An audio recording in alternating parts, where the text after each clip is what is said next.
Hey guys, what's up? It's your boy T, putting the G in Geek, coming to you with another episode of On the Hunt. You know, the weekly web series where I kind of tell you guys the hot books that I'm looking for.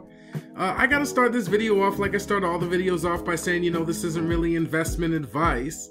This isn't really financial advice, you know what I mean? We're just trying to do this for fun. Just trying to get some of the hot books at cover price, so please don't spend your rent money. Another point of this video is to share information with each other, share information with me. I don't know what you're getting. I may want to get it. Day is young. It's the best day of the week. Comic day. So let's get right to it. We're going to hop right into the books, but before we do, I got to remind you guys all, if you like this video, please like, subscribe, hit the bell, do all that good stuff. You know what I mean? Make sure you get notified of all the videos as soon as they come out so you can plan that comic day best. And with that being said, we're going to start off as we always do. We can just get right into Marvel. The first book I'm going to pick up from Marvel is the Daredevil Annual #1, the Gerardo Zaffino variant. I just like the dark scratchiness of his art, you know what I mean? Plus the story sounds cool. Definitely something I might check out. The next book I'm going to pick up is Fantastic Four #1, the Facsimile Edition. This is a great reprint to have. It's in its original form. It even comes with the original ads, so that's kind of cool. There are a couple extras, so I mean, it isn't the exact book cover to cover, but still. I find the Treasury editions, especially these ones that are perfect facsimiles, you know, you get some of those milestone editions of Action 1 and stuff like that. You still could be looking at, you know, a $100 book in the future, so definitely something that I'm going to check out. The next book I'm going to pick up is Venom First Host #1. This is a cool story featuring the first host, which is also a Kree, which is a Kree named Tel-Kar. It's also his first appearance of the first host, so that might be kind of cool. With all the Venom movie stuff going around, this could definitely be a worthy pickup, you know what I mean? Something to pick up, like I said, with that first in it. The next book I'm going to pick up is Venom First Host #1, the 1/25 Reese variant. This is a rare variant that I'm aiming for. You know, I usually don't really shout out the incentives, but I actually really love this one. I might have to actually pay. On this one, of course, black covers matters. As you could see, that black cover might be hard to get in a 9/8. Might be something really cool to have, especially with that first appearance in it. I don't know what kind of legs that has, but still, a 1/25 of a first. I also love Reese's art on this. It's really dark. I love the loose kind of painted Venom, the way the tongue looks. It's just an awesome cover. I definitely love it. Definitely something I'm going to pick up for the PC. The next book I'm going to pick up is, well, I'm not really going to pick this up, but I'm going to have a quick look for it. Something I wanted to mention, and that is Marvel Rising, Miss Marvel and Squirrel Girl. Okay, so this came out last week, and I guess Marvel issued a notice for retailers to pull this book due to a printing error of a missing page. So, I mean, it's not as noteworthy as an actual printing error because the book is incomplete, but I mean, it still has been seeing some sort of sporadic sales online, so you never really know. I'm not actually going to go for this one because, like I said, a missing page more is just an incomplete book. It doesn't really denote the value, so I'm not really going to look for it, but I did think it was something I should mention. Another book that I was going to mention, something to kind of maybe keep on the lookout for, is Venom Space Knight #12. I guess this might be a book to look for. I previously mentioned Venom's first host, so I don't know if that's really the first mention of it, but I guess it has been seeing a little bit of increased sales online. And then just one book I'm going to grab from Marvel for the cover this week, and that is Deadpool Assassin #6. Just the regular John Tyler Christopher JTC variant cover. It's a weird JTC cover. I mean, it doesn't really look like much of his other art, but I'm still kind of liking it, you know what I mean? I do like kind of it has an abstract feel. I know I've kind of complained about the Supermans not having faces, but on this one it kind of works. It's a nice kind of black cover. It's something different from JTC for sure, so I'm going to grab that for PC because, you know, I always love to collect the JTC art that isn't action figures. It's becoming more and more normal, so, you know, I don't know. I'm still going to stick with it because, you know, they finally got him out of the slave shop doing the action figures, so hey, something to grab for sure. And that's going to do it for Marvel. Moving right along, we're going to hit up DC next, as we always do. In the first book, I'm just going to kind of mention these books all together, and that is the Looney Tunes kind of crossovers they got going. Some of the last ones were really hit and miss, you know what I mean? Some of them, like Batman Elmer Fudd is still selling for lots, but then some of them were really missed, like, I don't know, Wonder Woman Tasmanian Devil really isn't really going anywhere. There's a couple like that, but I'm still going to check these ones out. So, I'm just going to kind of mention them all together and which ones I'm going to go for and why. So, first we're going to start out with Catwoman, the Catwoman, Tweety, and Sylvester special. Sometimes these books do well. I do like the kind of Catwoman. I prefer the regular cover on this one. I like how the Catwoman looks holding the putty tat. You know what I mean? So it looks kind of cool. As far as the Joker Daffy Duck special goes, I'm going to go for the Sanford Green B cover.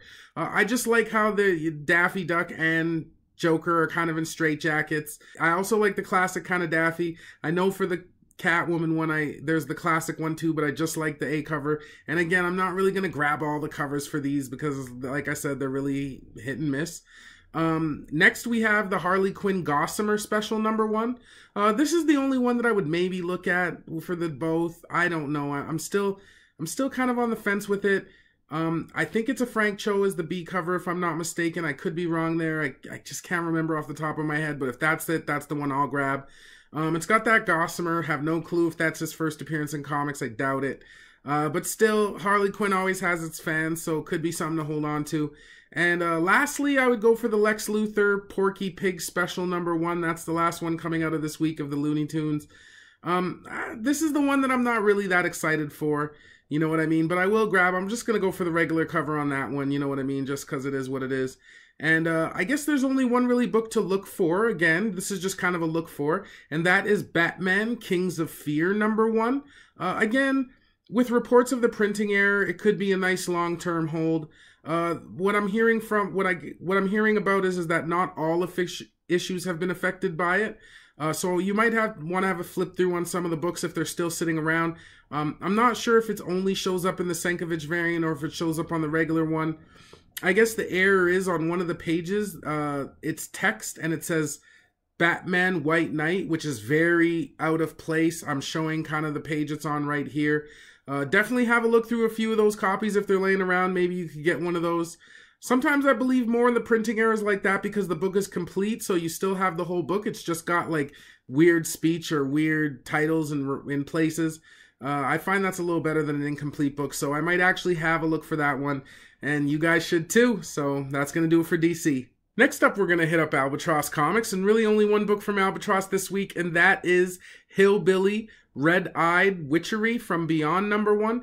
This is a new hot book from the Hillbilly series. It was the first one was really hot. It's bordering on sellout, so it might be something to kind of flip through and grab. Like I said, sometimes the second series, they don't really have the heat of the first one. You kind of got the first appearances in that, the first of everything in it, but still looks like something definitely worthy to pick up. I'm going to have a flip through that and have a look at it, and that's all from Albatross. Next up, we're going to hit up Aftershock Comics, and only really one book from Aftershock as well, and that is Beyonders #1. And I'm actually going to go for the Andy Ewington B cover of the two. I just liked how it kind of has that kind of space navigation look of it. I really like it. The stars and whatnot on the cover, really cool stuff. This is a cool story about a boy that finds out that all his conspiracy theories are true. Again, that kind of really speaks to me. I'm a bit of a conspiracy theorist, of course. I like all that kind of stuff, government hiding secrets from us or whatever. I don't know, could be an interesting read. Definitely a small hit of the week, and looks like it's just about sold out at Diamond, so definitely something to check out, and that's going to do it from Aftershock. Moving right along, we're going to hit up Boom Studios, and a couple books from Boom. The first book I'm going to pick up from Boom is Mighty Morphin Power Rangers Shattered Grid #1. This is supposed to be the conclusion to the pretty hot Shattered Grid series. The solicitation says everything changes here, so you never know what kind of revelations and changes could go on in that book. I might also get kind of swayed by the shiny because there is a hollow foil edition which looks kind of cool. Bit of a hefty price tag on it, but you know me, I like shiny things, and again, with what might happen at the end of it, might actually be something else.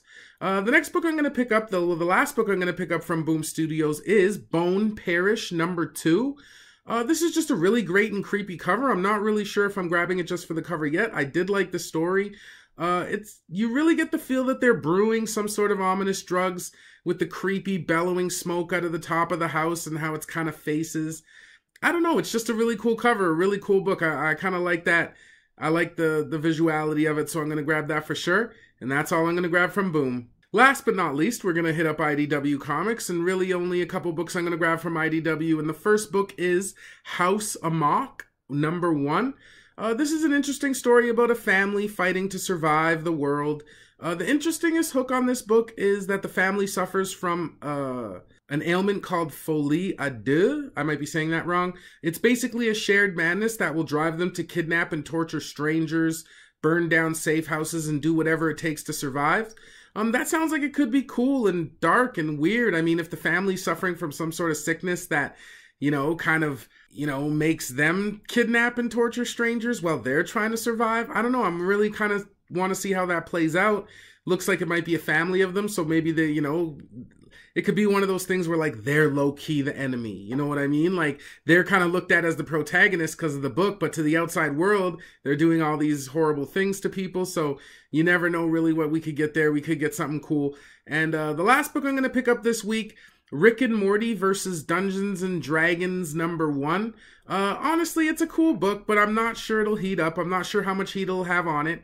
But I played a lot of Dungeons and Dragons as a kid. I know, super geeky. So I'm just going to check this book out for nostalgia. I'm actually liking the cover. You know what I mean? I really like how it's got the dreaded beholder on the cover. The beholder, you can see the different eyes and the reason why they were... I don't know, the reason why it's so quintessential to D&D is because each of those eyes kind of had powers like death rays and disintegrate rays. Definitely a fearsome creature. Really cool to see that on the cover. I also like how Rick is kind of holding the 20-sided dice. Again, really, really nostalgic stuff here, so I'm definitely going to have a flip and a look through it. And that's all I'm going to grab from IDW. Well, guys, thanks for joining me for another episode of On the Hunt. If you like this video, please like, subscribe, hit the bell, do all that good stuff. Make sure you always check out SaddleCityComics.com. We always have got a bunch of books going on good on there. Make sure you check out all the CGCs we got. We got lots of new stuff coming in all the time. We just got a few big hauls. You'll be seeing those videos soon, so make sure you check that out. Yeah, I'd love to stay and chat with you guys, but time is ticking, you know what I mean? I got to get my butt out there and get these books. Hopefully you guys have good luck getting these books too. See you next week. Peace.